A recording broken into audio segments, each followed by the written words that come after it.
নমস্কাৰ এই মুহূৰ্তত আহি পৰিছে ৰাজ্যবাসীৰ কাৰণে এটা অতি গুৰুত্বপূৰ্ণ খবৰ আজি হৈছে 23 জুলাই আৰু এনে ধৰণৰ খবৰবোৰ নিতৌ চাবৰ কাৰণে চেনেলটো সাবস্ক্ৰাইব কৰি ভিডিঅ'টোত এটা লাইক কৰি দিব এই মুহূৰ্তত জনাই আছো ৰাজ্যৰ লাখ লাখ মাইক্ৰ ফাইনেন্সৰ পৰা ঋণ লোৱা মহিলাসকলৰ বাবে গুৰুত্বপূৰ্ণ খবৰ কিয়নো মাইক্ৰ ফাইনেন্স সন্দৰ্ভত কিছু মুহূৰ্তৰ পূৰ্বে আহি পৰিছে এটা অতি জৰুৰী খবৰ কি জৰুৰী খবৰ আহি পৰিছে সেয়া আপোনালোকক জনাইছো মাইক্ৰ ফাইনেন্সৰ ঋণী মহিলালৈ আহি পৰিছে এটা সুখবৰ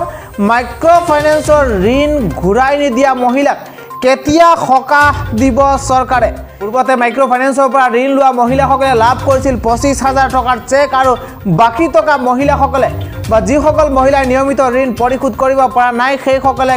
চেক লাভ কৰিব পাৰিবনে বা তেওঁলোকৰ ঋণ মাফ হ'ব নাই সেয়া এতিয়া প্ৰশ্ন উদয় হৈছে ঋণ ঘূৰাই দিব নোৱাৰা মহিলালৈ বৃহৎ ঘোষণা কৰিছে মুখ্যমন্ত্ৰী ডক্টৰ হিমন্ত বিশ্ব শৰ্মাই আগষ্টত দ্বিতীয় পৰ্যায়ৰ ঋণী মহিলাক সকাহ দিব চৰকাৰে ৰাজ্যবাসীৰ কাৰণে এটা অতি গুৰুত্বপূৰ্ণ খবৰ আগষ্ট মাহত দ্বিতীয় পৰ্যায়ৰ ঋণী মহিলাক সকাহ দিব চৰকাৰে দ্বিতীয় পৰ্যায়ত 89 দিনলৈ ঋণ পৰিশোধ কৰিব খোজা মহিলাৰ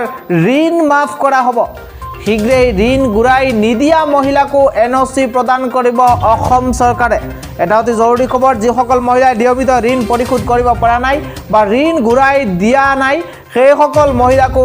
এনঅ'চি প্ৰদান কৰিব এবাৰ চৰকাৰে ৰাজ্যবাসীৰ কাৰণে এটা অতি জৰুৰী খবৰ ৰাজ্যৰ লাখ লাখ ঋণী মহিলাৰ কাৰণে এটা সুখবৰ আহি পৰিছে মাইক্ৰ ফাইনেন্সৰ ঋণ ঘূৰাই নিদিয়া